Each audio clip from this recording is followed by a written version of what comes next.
తమిళనాడులో శివకాశిలో తపాసంచ బాణాసంచ ఇండస్ట్రీస్ చాలా ఫేమస్. అక్కడ లోకల్ ఎకానమీ మొత్తం కూడా టపాకాయ తయారీ ఇండస్ట్రీ, బాణాసంచ ఇండస్ట్రీలోనే డిపెండ్ అయింది. దానివల్ల ఆ ప్రాంతంలో స్టాండర్డ్ ఆఫ్ లివింగ్ పెరిగింది. దాంతోపాటు ఆర్థిక అభివృద్ధి కూడా జరిగింది, ఎకనమిక్ డెవలప్మెంట్ కూడా ఇంప్రూవ్ అయింది. So far as child norms for hazardous industries like fire cracker industry is concerned, ILO set minimum age of 18. In India, however, this age is 14. ILO ప్రకారం, international labour organisation ప్రకారం, dangerous ఇండస్ట్రీస్లో పిల్లలు 18 ఏళ్ళ కన్నా చిన్నవాళ్ళు work చేయకూడదు. India లా ప్రకారం 14 years కన్నా చిన్నవాళ్ళు వర్క్ చేయకూడదు. ఇండియా లా ప్రకారం 14 years కన్నా చిన్నవాళ్ళు వర్క్ చేయకూడదు. ఈ క్వశ్చన్ పేపర్ 2013, 2016లో ఇండియాలో అమెండ్మెంట్ వచ్చింది. ఇప్పుడు ఇండియాలో హానికరమైన పనులు పిల్లలు 18 ఏళ్ళ కన్నా చిన్నవాళ్ళు చేయకూడదు. ఈ క్వశ్చన్ పేపర్ 2013, కానీ ఇప్పుడున్న ట్రెండ్ 2016లో మనకి చైల్డ్ లేబర్ అమెండ్మెంట్ యాక్ట్ వచ్చింది. దాని ప్రకారం పిల్లలు హానికరమైన పనులు చేయకూడదు. 18 సంవత్సరాల కన్నా చిన్నవాళ్ళు హజార్డస్ ఎంప్లాయ్మెంట్ చేయకూడదు. 14 కన్నా చిన్నవాళ్ళు ఏ ఎంప్లాయ్మెంట్ చేయకూడదు. 14 to 18 మధ్య ఎంప్లాయ్మెంట్ చేయొచ్చు, కానీ హజార్డస్ ఎంప్లాయ్మెంట్ చేయకూడదు. The units in industrial clusters of firecrackers can be classified into registered and unregistered. ఈ ఫైర్ క్రాకర్ ఇండస్ట్రీస్ కొన్ని రిజిస్టర్ అయినాయి, కొన్ని రిజిస్టర్ అవ్వలేదు. కొన్ని వాళ్ళ ఇంట్లోనే, అంటే డొమెస్టిక్ ఇండస్ట్రీస్ లాగా వాళ్ళ ఇంట్లోనే ఫైర్ క్రాకర్స్ చేపిస్తున్నారు అన్నమాట. కానీ దీనివల్ల ఏమవుతుందంటే పేరెంట్స్, రిలేటివ్స్ అని చెప్పుకుని పిల్లల్ని ఫైర్ క్రాకర్ ఇండస్ట్రీలో పెట్టేసుకుంటున్నారు. చైల్డ్ లేబర్ నార్మ్స్ పక్కన పెట్టేసేసి, చైల్డ్ లేబర్ నార్మ్స్ అన్ని పక్కన పెట్టి సొంతంగా, అంటే మా ఇండస్ట్రీ, మా ఇల్లు ఇది అని చెప్పి చేస్తున్నారనమాట. సో దాంతో ఎందుకు చేస్తున్నారు ఈ పని అంటే, పిల్లలు చాలా చౌకగా పనిచేస్తారు, పిల్లలకు తక్కువ ఇవ్వచ్చు. చైల్డ్ లేబర్కి జీతాలు ఎక్కువ ఉండవు. అలానే చైల్డ్ లేబర్ చాలా జాగ్రత్తగా పనిచేస్తారు పిల్లలు, అంటే చాలా సున్నితంగా పనిచేస్తారు కాబట్టి జీతాలకి వీటన్నిటికీ. సో దాంతో ఇదంతా శివకాశిలో చాలా ఎక్కువ జరుగుతుంది. నువ్వు శివకాశి ఇండస్ట్రీకి వెళ్ళావు, శివకాశిలో ఒక యూనిట్కి వెళ్ళావు. ఆ ఓనరు నిన్న ప్రాంతం అంతా తిప్పి చూపిస్తుంటాడు. ఆ ఓనర్ నిన్న ప్లేస్ అంతా తిప్పి చూపిస్తాడు. ఒక 10-15 మంది పిల్లలు, దాదాపు అందరూ చిన్నపిల్లలు, 14 years కన్నా తక్కువ వయసు. 10-15 మంది పిల్లలు, దాదాపు అందరూ చిన్నపిల్లలు. వీళ్ళందరూ కూడా పనిచేస్తుంటారు. ఓనర్ అంటాడు వీళ్ళందరూ మా చుట్టాలు, ఓనర్ అంటాడు వీళ్ళందరూ మా చుట్టాలని. పిల్లలందరూ కొంచెం నవ్వుతారు. ఆ నవ్వులోనే అర్థమవుతుంది అనమాట, ఇదంతా కామెడీ చేస్తున్నాడు, నిజం కాదు అని చెప్పి. సో నువ్వు ఎంక్వైరీ చేస్తావు, ఆ పిల్లలకి ఓనర్కి సంబంధం ఏం సరిగ్గా ఉండదు. ఈ పరిస్థితిలో ఈ కేసులో ఉన్న ఎథికల్ ఇష్యూస్ ఏంటి? క్వశ్చన్ నెంబర్ 1, ఈ కేసులో ఉన్న ఎథికల్ ఇష్యూస్ ఏంటి? క్వశ్చన్ నెంబర్ 2, ఈ విజిట్ తర్వాత నీ రియాక్షన్ ఎలా ఉంటుంది? 2 క్వశ్చన్స్ ఉన్నాయి. ఈ కేసులో ఎథికల్ ఇష్యూస్ ఏంటి, ఈ విజిట్ తర్వాత నీ రియాక్షన్ ఏంటి? ఇది క్వశ్చన్. మనం కేస్ స్టడీ చదివినంత శ్రద్ధగా కింద చెప్పిన క్వశ్చన్స్ కూడా చదవాలి, గుర్తుపెట్టుకోండి. క్వశ్చన్ ఏంటో చూసుకోవాలి. క్వశ్చన్ అక్కడ ఏమడిగాడు? ఈ కేసులో ఎథికల్ ఇష్యూస్ ఏంటి అని అడిగాడు.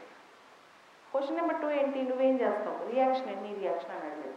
సో 2 క్వశ్చన్స్కి కలిపి 25 మార్కులు. 25 మార్కులు అంటే నువ్వు ఒక క్వశ్చన్ ఎక్కువ ఫోకస్ చేసి ఇంకో క్వశ్చన్ తక్కువ ఫోకస్ చేస్తే marks Rao. So bring out and discuss.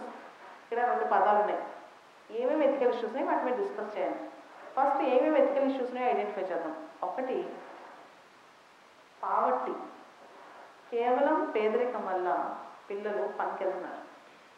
2, their childhood is being lost, వాళ్ళ బాల్యం వాళ్ళు అనుభవించలేకపోతున్నారు. 3, their accident of birth decided the fate, వాళ్ళు ఏ కుటుంబంలో ఎలా పుట్టారనే అంశం మీద వాళ్ళ యొక్క తలరాత కనపడుతుంది అక్కడ. 4, హజార్డస్ ఇండస్ట్రీ. హజార్డస్ అంటే children are forced to enter into avocation unsuited for their health and age. వాళ్ళ యొక్క వయసుకి, వాళ్ళ యొక్క బాల్యానికి, వాళ్ళ యొక్క ఆరోగ్యానికి తగని పని వాళ్ళు చేస్తున్నారు. So this is also an ethical practice. అంటే అతి చిన్నపిల్లలు హానికరమైన పని చేస్తున్నారు. తర్వాత వాళ్ళు లో కాస్ట్, వాళ్ళని ఎకనమిక్గా ఎక్స్‌ప్లాయిట్ చేస్తున్నారు. వాళ్ళ ఏజ్‌ని కాకుండా ఆర్థికంగా వాళ్ళని ఎక్స్‌ప్లాయిట్ చేస్తున్నారు. They are exposed to new diseases. And RTE act ప్రకారం పిల్లలందరూ 6 to 14 ఇయర్స్ మధ్యలో ఉన్న పిల్లలందరూ స్కూల్లో ఉండాలి, కానీ వీళ్ళు పనిలో ఉన్నారు. They are missing the right to education. Education is not only legal right but also fundamental right. Not only legal and fundamental right but also moral right. పుట్టిన ప్రతి ఒక్క పిల్లలకి సమానంగా ఎడ్యుకేషన్ రావాల్సిన హక్కు వాళ్ళకు ఉందన్నమాట. దాంతో పాటు their childhood is being damaged, exploit అవుతుంది. అన్నిటికీ మించి they were denied of fair share in economic life, in social life. So పలకం పెట్టుకుని బడికి వెళ్ళాల్సిన పిల్లలు పనికి వెళ్తున్నారు. సో ఇవన్నీ చూస్తే ఎథికల్గా సొసైటీ తప్పుంది, ఎథికల్గా ఓనర్ తప్పుంది, ఎథికల్గా బిజినెస్ తప్పుంది, ఎవరైతే సూపర్వైజ్ చేయాలో అందరు తప్పుంది, అందరు తప్పుంది. అంతకు మించి చిల్డ్రన్ ఆ ఏజ్లో వాళ్ళు కనుక అంత పని చేస్తే అది ఏ పనైనా వాళ్ళు స్టంటెడ్ గ్రోత్ అయిపోద్ది. వాళ్ళు గ్రోత్ మెంటల్గా ఫిజికల్గా పెరగరు. రేపు వాళ్ళు ఇండిఫరెంట్ సిటిజన్స్ అవుతారు. అంటే సొసైటీ పట్ల ఒక విరక్తి చెందుతారనమాట. వాళ్ళే యాంటీ సోషల్ ఎలిమెంట్స్గా తయారవుతారు. సో ఇవన్నీ కూడా దీంట్లో ఎథికల్ ఎలిమెంట్స్ ఉన్నాయి. ఓకే, ఇవన్నీ దీంట్లో ethical elements. First ethical element child labour. Second ethical element children are forced to do hazardous work which is unsuited to health. Third is poverty, పేదరికం. Fourth is their childhood, the tender age is being lost. Fifth is RTE, right to education, is being lost.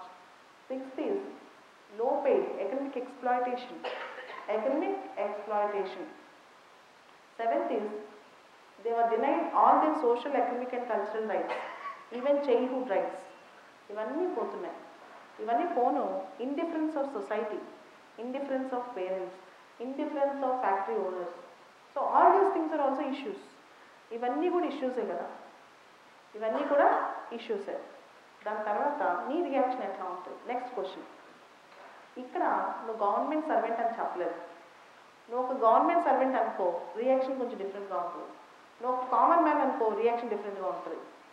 నువ్వు common man, ఇక్కడ common man అయితే first CDPO, child development project officer, ఆ ఏరియాలో ఉన్న CDPO complaint ఇవ్వాలి. If at all CDPO does not exist, ఆ స్టేట్లో CDPO paste లేకపోతే అప్రాపరేట్ అథారిటీకి చెప్పాలి. ఏమని చెప్పాలి? కంప్లైంట్ ఇవ్వాలి ఇమీడియట్గా. నువ్వు సివిల్ సర్వెంట్ కాదు కాబట్టి, గవర్నమెంట్ సర్వెంట్ కాదు కాబట్టి ఇమీడియట్గా విషయాన్ని మీడియాకు కూడా రిపోర్ట్ చేయొచ్చు. ఎందుకంటే ఆ ఒక్క స్మాల్ హౌస్ హోల్డ్ కాదు, ఆ ఏరియాలో ఎంతమంది పిల్లల చేత ఇలా పనిచేస్తున్నారు, శివకాశి ఏరియాలో ఎంతమంది ఇలా పనిచేస్తున్నారు. ఎందుకంటే హైదరాబాద్ మనం ఉండే ఏరియాలో చార్మినార్ దగ్గర గాజుల తయారీ ఫ్యాక్టరీ ఉంది. ఈ గాజుల తయారీ ఫ్యాక్టరీస్లో మొత్తం ఇళ్లలో చేస్తారు.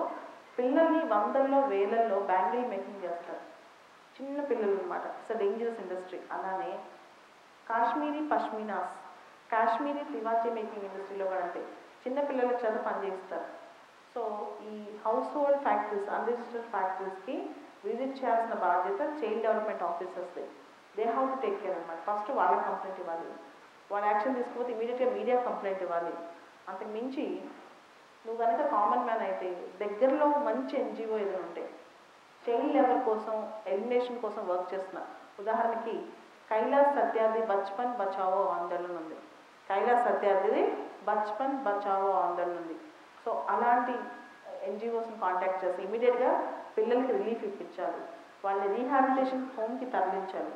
You need to transfer them to the rehabilitation home. కలెక్టర్కి లెటర్ రాయాలి, డిస్ట్రిక్ట్ కలెక్టర్కి. అవసరమైతే ఒక మూమెంట్ నడపాలి. అండ్ ఆ ఊర్లో ఉన్న పిల్లలందరికీ ముందు బడికి పంపించే పని చేయాలి. అండ్ మొత్తం స్కూల్లో పిల్లలు ఎంతమంది ఉన్నారు, ఎంతమంది పనికి వెళ్తున్నారు చూసి. అండ్ ఎవరైతే ఓనర్స్ ఇలా చైల్డ్ లేబర్ని ఎంప్లాయ్ చేశారో వాళ్ళకి స్ట్రాంగ్ పనిష్మెంట్స్ ఉండాలి, డిటరెన్స్ ఉండాలి. Because of lack of deterrence, భయం లేకపోవడం వల్లే చాలామంది పిల్లల్ని ఎంప్లాయ్ చేసుకుంటారు అనమాట.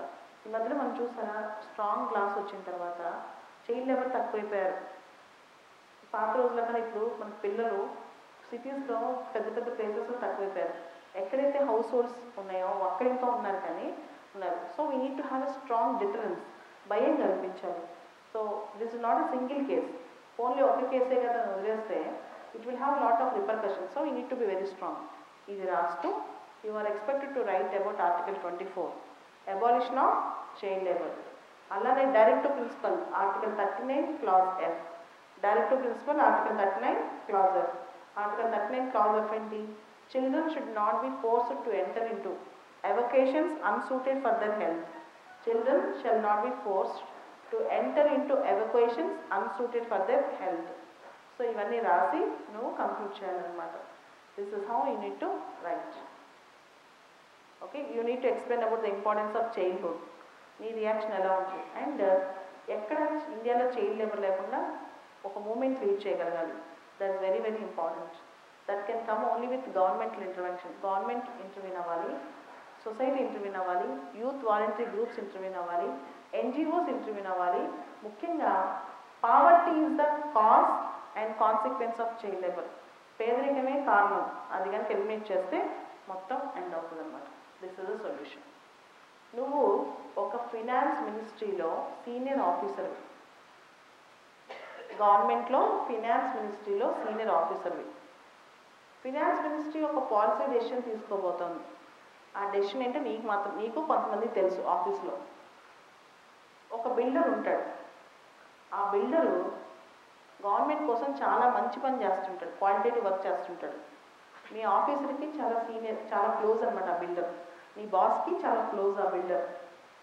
యాక్చువల్గా ఏదైతే పాలసీ డెసిషన్ ఉందో ఆ ఇన్ఫర్మేషన్ బయటకు తెలిస్తే ఏ బిల్డర్కైనా చాలా మంచి ప్రాఫిట్ వచ్చేస్తుంది. ముందే వాళ్ళు ల్యాండ్ కొనుక్కొని పెట్టుకుని బిల్డింగ్స్ పెట్టుకుంటే వాళ్ళకి మంచి ప్రాఫిట్ వస్తుంది అనమాట. సో మీ బాస్ అంటాడు, నువ్వు ఆ బిల్డర్ని పిలిచి ఇన్ఫర్మేషన్ చెప్పే అంటాడు. నువ్వు ఆ బిల్డర్ని పిలిచి ఇన్ఫర్మేషన్ చెప్పే అంటాడు. ఇక్కడ 2 క్వశ్చన్స్ ఇచ్చారు. నీకున్న ఆప్షన్స్ ఏంటి? ఈ కేసులో నీకున్న ఆప్షన్స్ ఏంటి? క్వశ్చన్ నెంబర్ 2, ఈ ఆప్షన్స్ ఎవాల్యుయేట్ చేసి నువ్వు ఏ విధమైన ఆప్షన్ తీసుకుంటావు, ఎందుకు తీసుకుంటావు, కారణాలు చెప్పు అన్నారు. ఏ విధమైన ఆప్షన్ తీసుకుంటావు, ఎందుకు తీసుకుంటావు, కారణాలు చెప్పు అన్నారు. ఓకే, దీనికి ఆన్సర్ చూడండి. According to CCS rules, code of conduct for civil services rules, you are not expected to reveal classified information unless government asks you to do.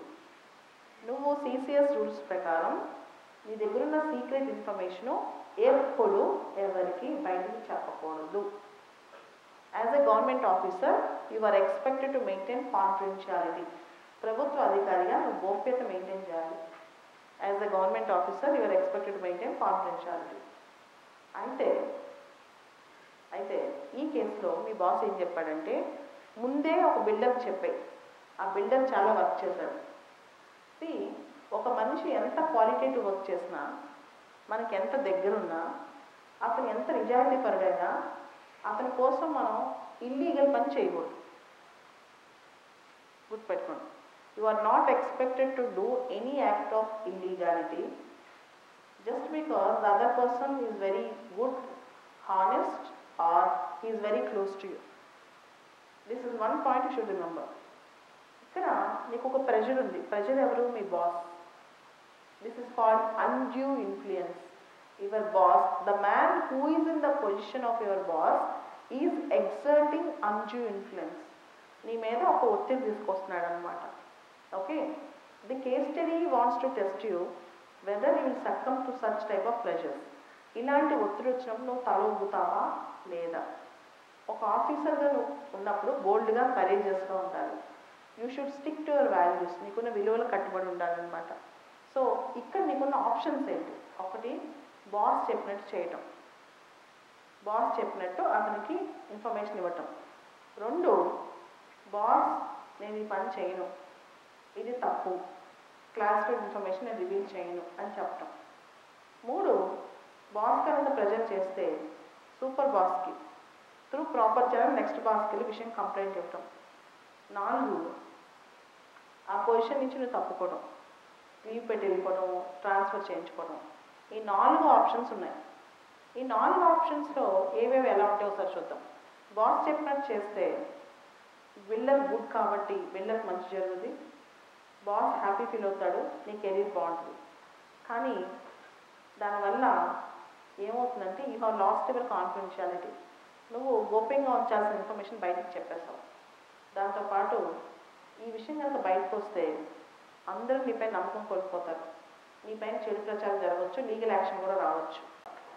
You are really honest. Honest అయినప్పుడు you will feel self guilt. మనసులో తప్పు చేసిన భావన ఎప్పటికీ ఉండిపోతుంది. So second thing, డైరెక్ట్గా బాస్కి reject చేయడం. బాస్కి డైరెక్ట్గా చెప్పడం, సారీ సార్ ఇది నేను చేయలేను, ఇది రూల్స్కి విరుద్ధం అని. దీనివల్ల నీ కాన్ఫిడెన్స్ కరెక్ట్గా ఉంటావు, గవర్నమెంట్గా కరెక్ట్గా ఉంటావు, you're answerable to your heart, confidence and public at large. కానీ it might affect your career. నీ ఇమీడియట్ బాస్ కాబట్టి నేను ఇబ్బంది పెట్టచ్చు, లేదా నీ పైన ఇంకా ప్రెజర్ పెట్టచ్చు. సో మూడోది, సుపీరియర్ ఆఫీసర్ కంప్లైంట్ ఇస్తావు. దీనివల్ల సుపీరియర్ ఆఫీసర్ నీకు హెల్ప్ చేసే అవకాశం ఉంది, కానీ అది బాస్ని అంటే బాస్కి ఇరిటేట్ అవ్వచ్చు, ఈ బాస్ ఇరిటేట్ అవ్వచ్చు అనమాట. సో అన్నిటికన్నా మించి లీవ్ పెట్టి వెళ్ళిపోతావు ఇంకొకటి వచ్చి అని, ఆ రిపోర్ట్ సిక్ అనమాట. దానివల్ల ఈ ప్రస్తుతానికి తప్పించుకోవచ్చు, కానీ పర్మనెంట్గా తప్పించుకోలేవు. సో ఈ కేస్ స్టడీలో నువ్వేం చేస్తావు అంటే, బాస్ మైండ్ బాగున్న టైంలో వెళ్ళి ఇది కరెక్ట్ కాదు, నేను చేయలేదని చెప్తాను. దీనివల్ల నీ కెరీరే కాదు, తెలిస్తే ఆయన కెరీర్ కూడా పాడవద్దని చెప్తావు. అదే ఆయన వినకపోతే ఆయన రిటర్న్ ఆర్డర్స్ ఇవ్వమని చెప్తావు, నువ్వు నాకు రాసి ఇవ్వని. సో ఈ స్టేజ్లో నీ వాల్యూస్ నువ్వు కట్టుబడి ఉండాలి. You have to stick to your values. You are expected to be competent enough to say no to your boss if it does order something wrong. Boss ఒక రాంగ్ పని చేయమన్నప్పుడు you have time to speak to him. ఖచ్చితంగా చెప్పాలి, మాట్లాడాలన్నమాట. This is the answer. నువ్వు ఇక్కడ ప్రతి case స్టడీలో నువ్వెవరో ఇస్తారు. నువ్వు ఐపీఎస్ ఆఫీసర్, నువ్వు సూపరింటెండెంట్ ఆఫ్ గవర్నమెంట్ హాస్పిటల్లో, లేకపోతే నువ్వు ఇన్ఫర్మేషన్ ఆఫీసరు, లేకపోతే నువ్వు కామన్ మ్యానో యాక్టివిస్టో, నువ్వు ఏ పొజిషన్ అయితే నీకు ఇచ్చారో దానిలో నువ్వు ఉండిపోవాలి. ఒక గవర్నమెంట్ ఆఫీసర్ చేయాల్సిన పనులు యాక్టివిస్ట్ చేయలేడు, ఒక యాక్టివిస్ట్ చేయాల్సిన పనులు గవర్నమెంట్ ఆఫీసర్ చేయలేడు. అది ఫస్ట్ గుర్తుపెట్టుకోండి. యూ అంటే నువ్వెవరు ఈ కేసులో? You are chairman of what? Interview board. Okay, ఇప్పుడు చూడండి, నువ్వు ఇండియాలో ఒక లీడింగ్ టెక్నికల్ ఇన్స్టిట్యూట్లో హెడ్. టెక్నికల్ ఇన్స్టిట్యూట్స్ అంటే ఏంటి? IITs, IIMs, institute of fashion technologies, ఇట్లాంటివన్నీ. ఇవన్నీ leading technical institutes. You are heading a leading technical institute ఈ మధ్య ఇంటర్వ్యూ ప్యానెల్ ఒక పెట్టబోతుంది, నువ్వే దానికి చైర్మన్. కొన్ని ప్రొఫెసర్ పోస్టుల సెలక్షన్ కోసం ఇంటర్వ్యూకి కొన్ని రోజుల ముందు నీకు ఒక ఫోన్ కాల్ వస్తుంది. సీనియర్ గవర్నమెంట్ ఫంక్షనరీ అంటే ఒక మినిస్టర్ ఎవరో వాళ్ళ పిఎస్ ఫోన్ చేస్తారు. ఏమనంటే, మినిస్టర్ గారు బంధువు వస్తున్నారు, ఆయనకి ప్రొఫెసర్ పోస్ట్ ఇవ్వండి. మాకు తెలిసింది మీ ఫైల్ ఒకటి, మీ ఇన్స్టిట్యూట్కి సంబంధించిన ఫైలు మా దగ్గర పెండింగ్లో ఉంది ఫండ్స్ కోసం, ఇన్స్టిట్యూట్ ఇన్ఫ్రాస్ట్రక్చర్ అవన్నీ మోడర్నైజ్ చేయడం కోసం. అంతే, నేను చూస్తానండి ఆ ఫైలు, ముందైతే ఆయనకి ప్రొఫెసర్ పోస్ట్ ఇచ్చేయండి అని చెప్తాడు. మినిస్టర్ గారు చెప్పారు, ఆయన చూస్తారు, ఆ ఫైల్ క్లియర్ చేసేస్తారు తొందరగా, మీరు ఆయనకి ప్రొఫెసర్ పోస్ట్ ఇవ్వండి అని చెప్తాడనమాట. అయితే నీకున్న ఆప్షన్స్ ఏంటి ఈ కేసులో? ఈ ఆప్షన్స్లో ఒక్కొక్కటి ఎవాల్యుయేట్ చేసి ఏ ఆప్షన్ నువ్వు చూస్ చేసుకుంటావు, రీజన్స్ చెప్పు. ఏ ఆప్షన్ నువ్వు చూస్ చేసుకుంటావు, రీజన్స్ చెప్పు. ఇది క్వశ్చన్.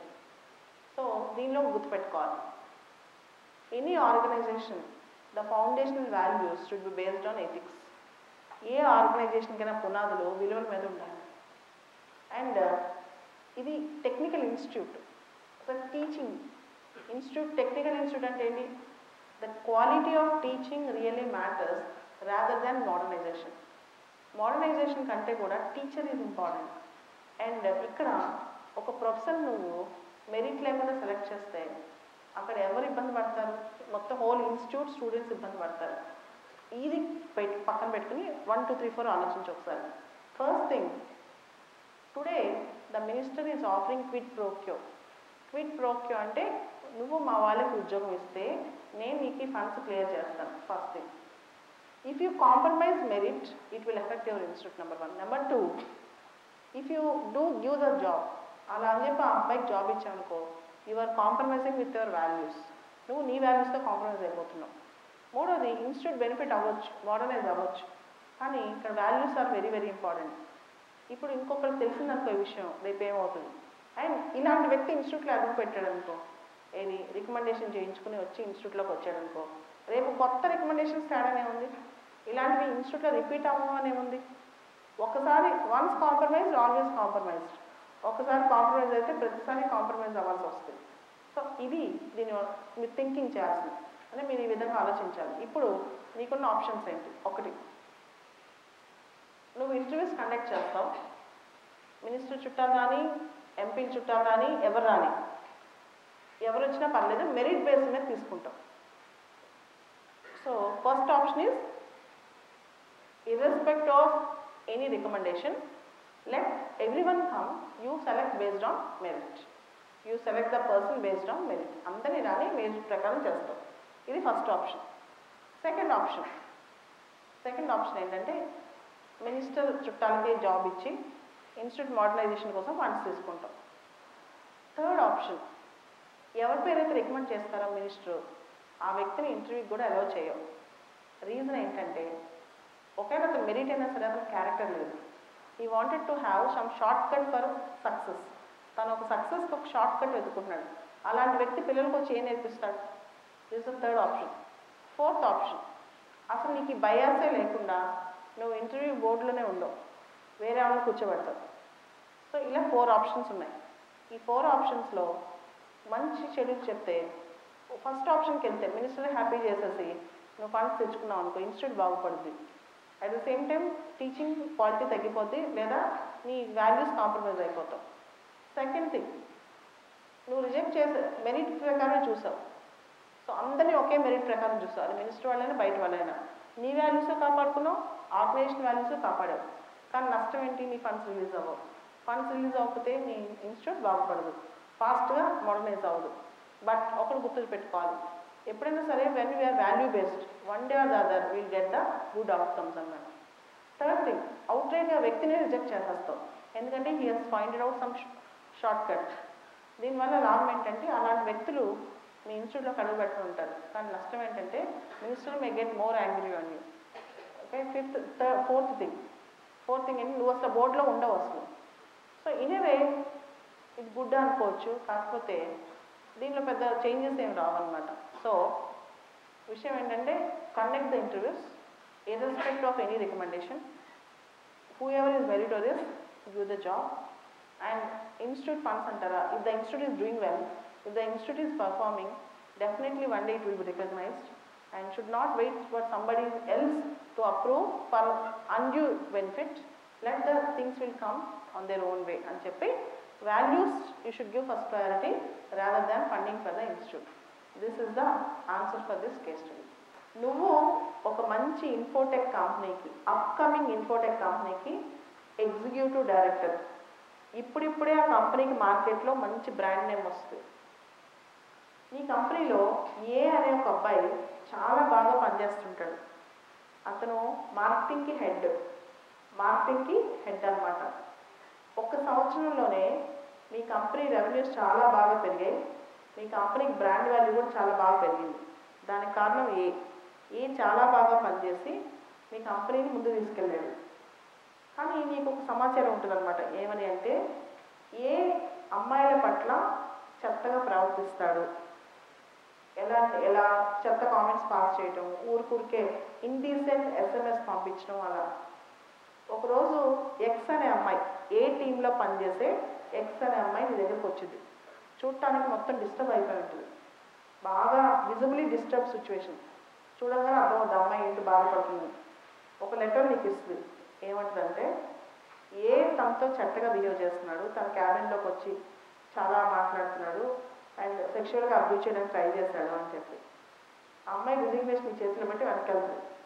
నువ్వే ఈ సీఈఓ, ఆ కంపెనీ సీఈఓ. నీకున్న ఆప్షన్స్ ఏంటి? అన్ని ఆప్షన్స్ ఎవాల్యుయేట్ చేసి నువ్వు ఏ ఆప్షన్ అడాప్ట్ చేస్తావో చెప్పు. అన్ని ఆప్షన్స్ ఎవాల్యుయేట్ చేసి నువ్వు ఏ ఆప్షన్ అడాప్ట్ చేస్తావో చెప్పు. ఇది క్వశ్చన్. ఈ క్వశ్చన్కి ఆన్సర్ చూడండి.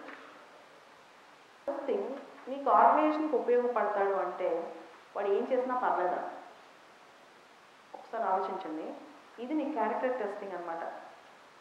నీకు ఉపయోగపడితే అనుకుంటే నువ్వు ఎవరు తప్పు చేసినా సమర్థిస్తావా? First question. ఈ మోడల్ ఆఫ్ మనకి ఇక్కడ వాడి క్యారెక్టర్ స్టేట్లా, ఇక్కడ ఏ క్యారెక్టర్ టెస్టింగ్ కాదు, మన క్యారెక్టర్ టెస్టింగ్. ఈ కేస్ స్టడీలో పేరు ఏ క్యారెక్టర్ పెట్టాడు కానీ మనం, ఉదాహరణకి మన ఫ్రెండ్ కాఫీ కొడుతున్నాడు, మన ఫ్రెండే ఒప్పుకుంటావా? మన తమ్ముడు నక్సలైట్ అయ్యాడు, మన తమ్ముడే ఒప్పుకుంటావా? మన అబ్బాయి దొంగదారిలో ఉద్యోగం సంపాదించుకున్నాడు, మన అబ్బాయి ఒప్పుకుంటావా? నీకు ఒక అబ్బాయి బాగా లాభం తీసుకొస్తున్నాడు కానీ అబ్బాయి క్యారెక్టర్ మంచిది కాదు, అబ్బాయితో ఉంటావా? That shows hour integrity towards our life, our values. మన వాల్యూస్ పట్ల మనకున్న ఇంటిగ్రిటీ గురించి దీనిలో చెప్తున్నారు అనమాట.